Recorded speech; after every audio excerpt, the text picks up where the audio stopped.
when I was taken there, I was under the impression that this was some labor camp and I'm going to find my mother there. It wasn't that at all. When we came in, we were told to sit down on the ground and not to move. We were surrounded by little towers with sentries in them with guns on the ready. And if anybody moves, you'll be shot without any questions asked. It was terrible heat, and we sat there, and they started first they divided us, children and old people to one side, and young and sort of able-bodied men to the other side. And then they started the selection with the men, the primitive kind of selection.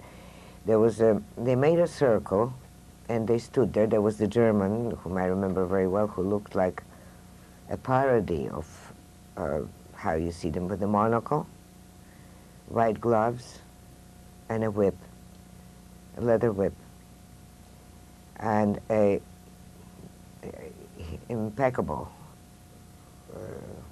uniform, elegant, pressed. And he and a few other officers, if I recall, they were all Germans, or all in German uniforms anyhow. And they were, as the man was running, each one would whip him.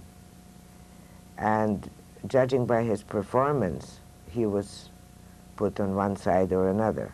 So the one that withstood all the whipping and kept running and didn't show any loss of energy was put to the special kind of group.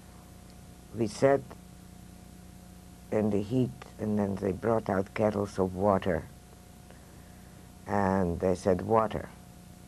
And so it was just an impulse. Some people rose and they said, and the shots rang out because we were told we're not allowed to move. And in the evening, about, it must have been close to 11 o'clock, because the days were still pretty long, and it hadn't been dark for very long, so probably 11 or so. That commandant himself, the one I talked about the monocle, took a loudspeaker and said that anyone who was taken here by mistake and has a passport, a foreign passport, or Christian some identity card proving that he's Christian, could step forward. And without hesitating, I ran forward.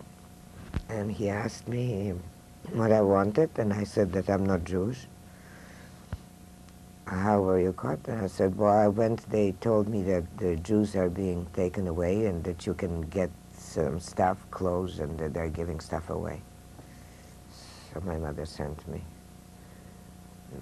So you have an idea. So, well, I'm too young for a passport, because the Ken Carter was only from 16 on. And then he says, do you have a school ID card? And I said, no, I didn't pay my fees for last month, so it's at the office. Do I have a birth certificate? I said, of course I have a birth certificate. If you want to send somebody home with me, my mother will show it to you. I think it was the speed and confidence of my answers, for which, of course, I don't know the reason, that I remember he leaned on this whip or whatever he was, but I remember the pose was such, leaning and looking me straight in the eye, and he asked me, he asked the translator, the Pole,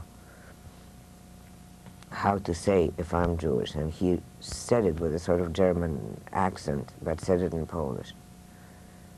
He says, sama Żydówka, I mean, you yourself Jewish. So, do you think that I would dare to come near you if I was Jewish? Anyhow, that's like part of the miracles, and he told me to go home. I mean, a soldier came and led me to the gate.